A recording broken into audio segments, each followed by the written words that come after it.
we are happy. We urge you to join in taking that. And if that is behind you, I think it would cause you to bear with me. Weapons are illegal. And right now, the need is for us to call for the abolition of all nuclear weapons from the planet.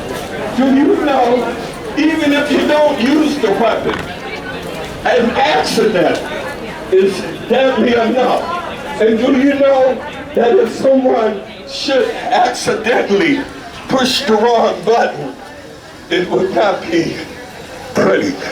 So don't take it for light that we're out here, that we're just walking and talking to the sky. We're walking and talking to you. You can make it, Jim. You can make it. Okay. Oh, thank you.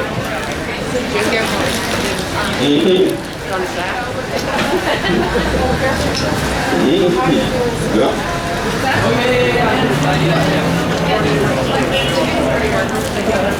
Good morning, New York.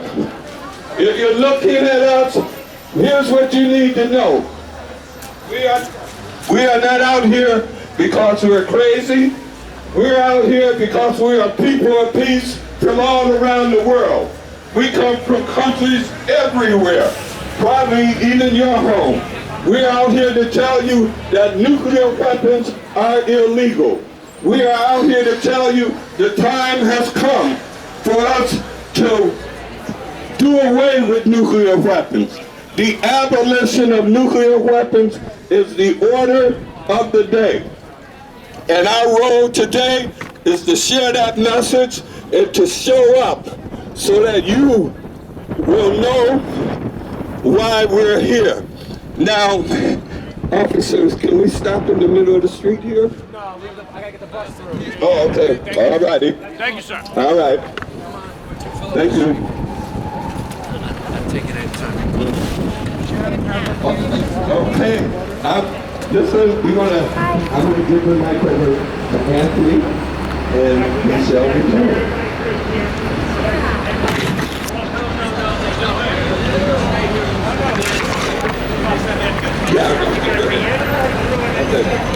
Anthony, before I hand it to you, as you know, as we gather here, we're here by the Russian mission, and we have a message. We have some words to share. We have quite a unique moment here, because remember, as we walk in the family, you'll always be surprised to know who is walking among you. And we have a representative that's going to speak, but I want to just break protocol for a minute. Here's something surprise I think you would like to know. Good morning, everyone. Morning. My name is Aygerim Sitsenova, and I'm from Kazakhstan. I'm a third-generation survivor of the Soviet nuclear testing. The Soviet Union tested 456 nuclear bombs in my homeland, in Kazakhstan. Imagine 456 nuclear weapons. I'm standing here in New York on the blood, tears, and sweat of my people. Our bodies and our land have been scarred by the tragic nuclear legacy. I'm representing young people of Kazakhstan calling for nuclear justice. My grandparents, my parents, and all the generation of Kazakh peoples have been guinea pigs of the nuclear experiment. Russia inherited a seat at the UN Security Council, but yet never acknowledged the humanitarian and ecological consequences of my nuclear legacy. There is no social justice without nuclear justice. There is no climate justice without nuclear justice. Young people, we all call for the world without nuclear weapons. Thank you so much. I'm standing with solidarity with all of you. Thank you. All right. Thank you. You got it. Can the people across the street hear anything? And officer, do we want to? Oh, okay. You can hear? Can the people across the street hear us? Not really. Officer, should we move people this way? We can I think it is pointing that way. tell them we can move forward up a little So if you want to move up this way, I understand we can all be together on this side of the street if that's correct. Thank you. Hey, can you move back Can you a ask little bit more this way so that we get more people coming across? Well, okay. Well, no one's across. Anthony, we're moving down a little. Okay, not much. Okay. That's good. That's good. I think we have to move down the street for them to clear the street. Right. Y'all can move that.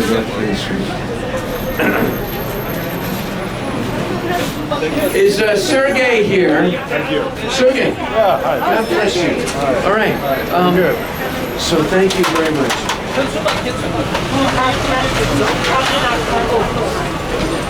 Well, thank you all for gathering. We cannot go down the block to the Russian mission, but I want to, if we can have everyone's attention, I'm sorry. So I want to thank everybody for making this journey. God bless all the groups that are here with us. And I want to thank our police force for guiding us all the way up here. Thank you very much for taking care of us. And I want to thank the Russian mission for agreeing to come out and receive our letter. And Sergey, thank you very much. I don't know your name, your last name, I forget. Sergey Edemin has been kind enough to come out, receive our letter. We're just going to say a few words.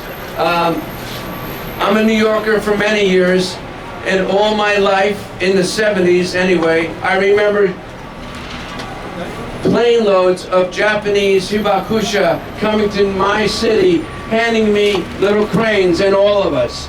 You came out here, you've been coming out here for decades, hibakusha, asking us here at the UN to please listen to the people. So in the 1970s especially, and the 1980s, we had tremendous citizen exchanges with the Russians. We knew, those of us who knew, that we are people. And we had artists, we had scientists, we had doctors, we had activists on both sides of this fence. We knew the word enemy was not really true for the citizens of Russia and the citizens of America. We knew that these nuclear weapons, and back then we had politicians, Kennedy and Khrushchev, who understood what these weapons do. Today, our policymakers have a real disconnect to the science of nuclear weapons. They know the humanitarian consequences. They understood, Kennedy and Khrushchev understood this very well. They back-channeled, and we got this first test ban treaty, atmospheric pass.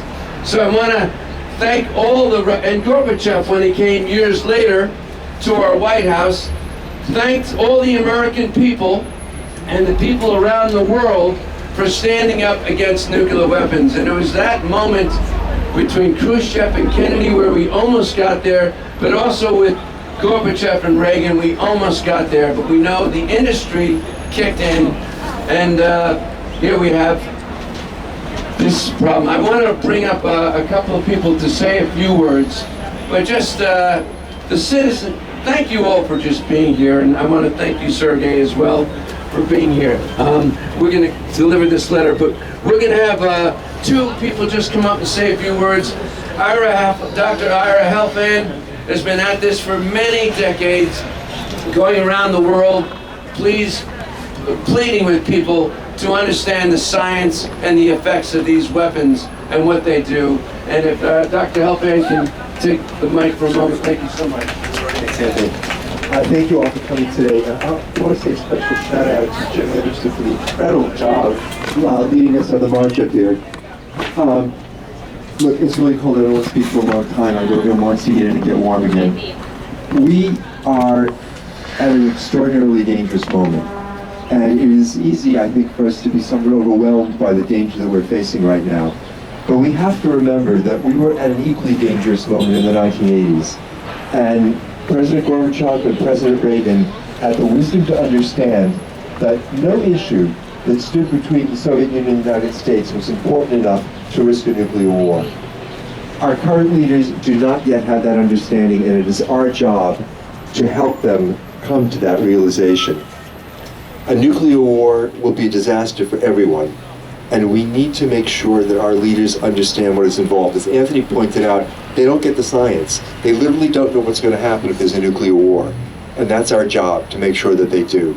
I'm very grateful that you've come down, Sergei, to receive the letter, and I hope you will help to bring this message to the leadership of your country. There have been a lot of really frightening nuclear threats emanating from the Kremlin over the last year and a half. And not to single out Russia, other countries have also been engaged in this kind of nuclear bullying for decades. It has to stop. If you don't get rid of these weapons, they're going to get used. And everything that we care about is going to be destroyed. And that does not need to happen. We can prevent that from happening. We stopped the Cold War arms race in the 80s. We can get rid of nuclear weapons today. Thank you. Thank you, Ira. Thank you all.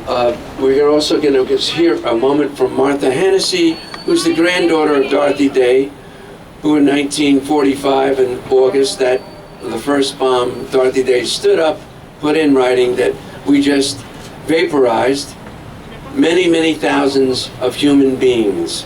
And today, you know, New York City has put out a public service announcement just last year teaching us all how to protect ourselves if a nuclear bomb goes off in New York City. I don't know if you saw that. Truly.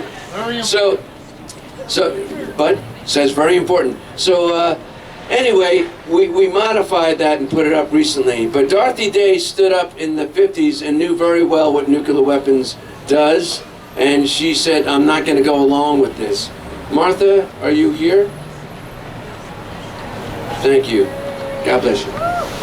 Thank you, Anthony. Thank you all for showing up. Thank you. I've had 3 trips to Russia. It's an amazing place. I think the great scandal is that the vast majority of nuclear weapons are in the hands of white Christians. And I think that the world is on its knees with a nuclear gun pointed at its head. And we need to stop this. And so let's keep marching, let's keep working, and let's keep praying that Joe Biden, a Catholic Democrat, can do the right thing. Thank you. Thank you. God bless. So we are going to have a song.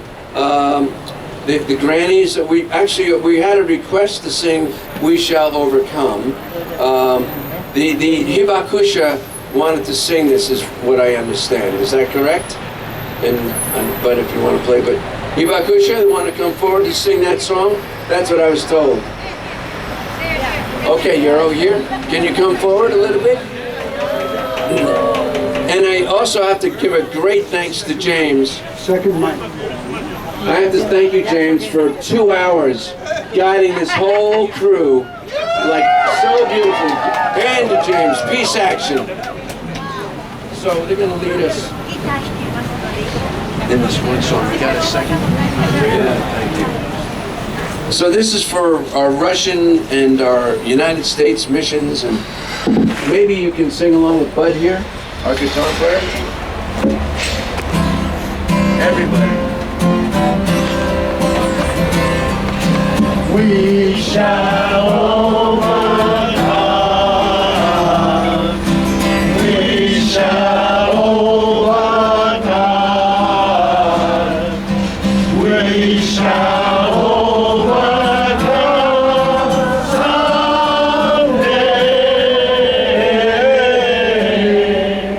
Oh, peace in my heart. I do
So thank you very much. It's a long walk back, but carry your banners for those who are walking. Some can take buses, but carry your banners back to the UN if that's where you're going. Can't thank you enough. I'm going to present this letter now to Sergey with much love and hope and conviction from all of us here, just representatives of these groups. Sergey, thank you on behalf of all these groups. Thank you. Would you like to say any words? Yeah, just a few words. Thank you everybody for touching on this very important. Thank you for touching on this very important issue. Everybody knows that possessing nuclear arms is a very dangerous thing, but it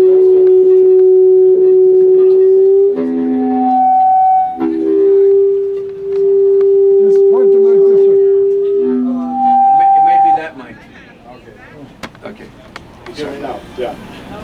But it also comes with a great deal of responsibility, and have no doubt our leadership has this responsibility. I was born in the mid-80s, and all of my life, which is not so long, but I've seen this responsibility shown by our leadership and both by American leadership, so I guess we can move towards the right direction, but the essential is that this movement should not be a one way. It should be both ways. And this, I think this is the path for us to reach final decision. And I should thank you for your activity, and to conclude, I think that finally, as it goes in this song, we shall overcome. Thank you everybody.